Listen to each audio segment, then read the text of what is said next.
Hey mga bro, may electrifying tayong updates mula sa front ng modernization ng Philippine Army.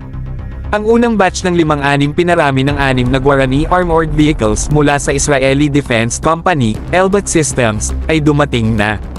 Ang mga beast na ito ay magre-revolutionize ng kakayahan ng ating militar, nagdadala ng bagong era ng lakas at precision. Dine-liver ang mga armored vehicles noong katapusan ng nakaraang buwan at kasalukuyang undergoing rigorous technical inspections ng mga units ng Army, ayon sa ating reliable source, ang Philippine Army spokesperson. Sinisiguro nito na nasa tip-top shape ang lahat bago sila mag-deploy sa field, handang ipagtanggol ang ating bansa ng walang kapantay na kakayahan. Ipinagmalaki ang Guarani armored vehicle sa isang ceremony sa Camp O'Donnell sa Santa Lucia region ng Tarlac City. Isipin niyo ang eksena ng mga formidable machine na ito, kuminang sa ilalim ng araw, sumisimbolo sa leap ng ating army sa advanced warfare technology.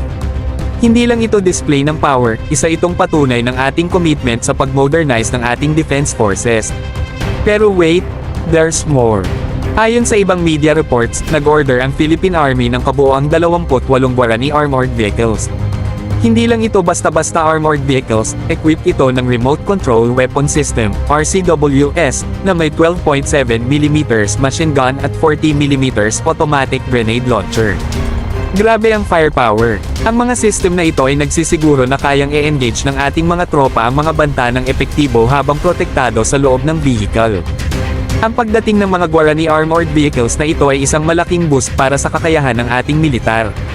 Hindi lang sila versatile, kundi designed din para sa iba't ibang terrains, kaya perfect para sa diverse landscape ng Pilipinas.